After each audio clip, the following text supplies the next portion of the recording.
সপ্তাহ আগে ছবিটা রিলিজ করেছিল। লেক মলে হাউসফুল, সাউথ সিটিতেও পিক আপ করছে, অন্যান্য হলসগুলোতেও প্রত্যেকদিন বুক মাই শো দেখছিলাম, পিক আপ হচ্ছিল। এই অবস্থাতে ছবিটার এখন বোধহয় একটা শো থাকবে, সেটা হয় কোনো দুপুরবেলা বা কোন সময় জানি না।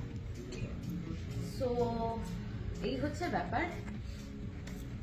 দাঁতে দাঁত চেপে পড়েছিলাম, অনেক অভিমান, অনেক রাগের ভিডিও আপনারা দেখেছেন হয়তো আমার। জায়েজ কিনা সেই অভিমান, জায়েজ কিনা সেই রাগ, সেটা আপনারাই বলবেন। আমি কিছু আর বলবো না, আমি আর কিছু আর বলতে চাই না। অনেক বলেছি, এবার একটু টায়ার্ড হয়ে গেছি, এবার সত্যি ক্লান্ত হয়ে গেছে। সো অবাঙালিরা নির্ধারণ করবে বাংলা ছবি কোথায় চলবে, কখন চলবে। এই পরিস্থিতিতে আমরা রয়েছি। ঋত্বিক ঘটকের সিনেমা বন্ধ করা হয়, আর আদিত্য তো সবে মাত্র 3 নম্বর ছবি। আমাদের এখানে রিনাদি আছেন, অপর্ণা সেন এসছেন, thank you রিনাদি।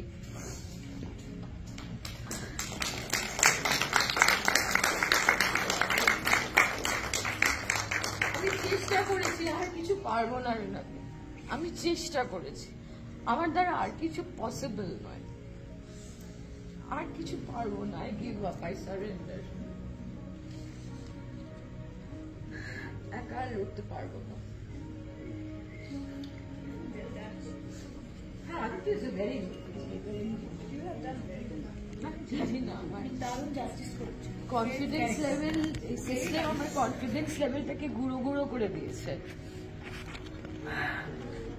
Sorry, I didn't mean to cry, but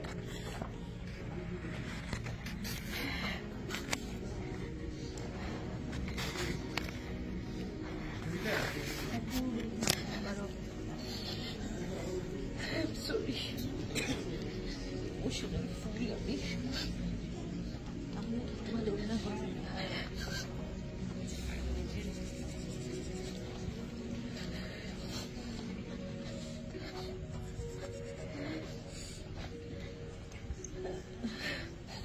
আপনারা সবাই তো নিশ্চুপ হয়ে দেখলেন ছবিটা।